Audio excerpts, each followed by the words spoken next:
First time workout start ಮಾಡೋರು ಕಡಿಮೆ ಕೌಂಟಿಂದ start ಮಾಡಬೇಕು. ಫ್ರೆಂಡ್ಸ್, ನಾನು ಯಾವತ್ತೂ ವರ್ಕೌಟೇ ಮಾಡಿಲ್ಲ, ಇವತ್ತೇ ಸ್ಟಾರ್ಟ್ ಮಾಡೋಣ, ಇವತ್ತಿಂದ ಸ್ಟಾರ್ಟ್ ಮಾಡೋಣ, ನಾಳೆ ಸ್ಟಾರ್ಟ್ ಮಾಡೋಣ ಅನ್ಕೊಂಡವರು ಇವತ್ತು ವರ್ಕೌಟ್ ಸ್ಟಾರ್ಟ್ ಮಾಡಿ. ಇಲ್ಲಿಂದ ಬೇಸಿಕ್, ಇದು ಬೇಸಿಕ್ ಇಂದ ಸ್ಟೆಪ್ ಬೈ ಸ್ಟೆಪ್ ಹೋಗೋಣ.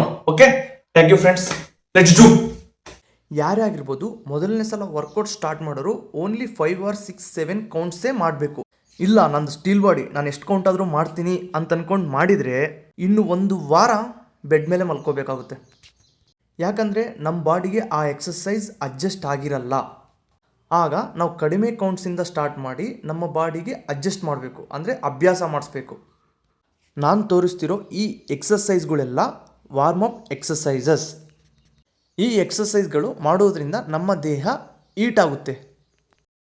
ಆಗ ನಾವು ಸ್ಪೆಸಿಫಿಕ್ ವರ್ಕೌಟ್ಸ್ ಮಾಡುವಾಗ, ಅಂದರೆ ಲೈಕ್ ಹ್ಯಾಂಡ್ಸ್ಗೆ, ಲೆಗ್ಸ್ಗೆ, ಚೆಸ್ಟ್ಗೆ, ಸ್ಟಮಕ್ಗೆ ನಾವು ಸಪ್ರೇಟಾಗಿ ವರ್ಕೌಟ್ಸ್ ಮಾಡ್ತಿರ್ತೀವಿ. ಆಗ ನಮ್ಗೆ ಯಾವುದೇ ಇಂಜುರಿಗಳು ಆಗೋದಿಲ್ಲ. ಆಗ ವಾರ್ಮಪ್ ಅನ್ನೋದು ಪ್ರತಿಯೊಬ್ಬ ಸ್ಪೋರ್ಟ್ಸ್ ಮೆನ್ಗೆ ಇಂಪಾರ್ಟೆಂಟ್. ಅದು ಯಾವುದೇ ಏಜ್ ಗ್ರೂಪ್ ಅವರಾಗಿರ್ಬೋದು ಈ ವಾರ್ಮಪ್ಪನ್ನು ಮಾಡಬಹುದು, ಏನು ಪ್ರಾಬ್ಲಮ್ ಆಗಲ್ಲ.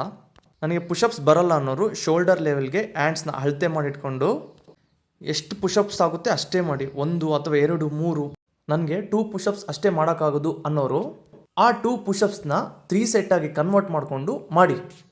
ಆ 3 ಸೆಟ್ಟಲ್ಲಿ ಡೇ ಬೈ ಡೇ ಒಂದೊಂದು ಕೌಂಟ್ ಇನ್ಕ್ರೀಸ್ ಮಾಡ್ಕೊತೋಗಿ, ಖಂಡಿತ ಆಗುತ್ತೆ. ಓಕೆ ಫ್ರೆಂಡ್ಸ್, ನೆಕ್ಸ್ಟ್ ವೀಡಿಯೋದಲ್ಲಿ ಸಿಗೋಣ. Thank you for watching the video. Bye bye.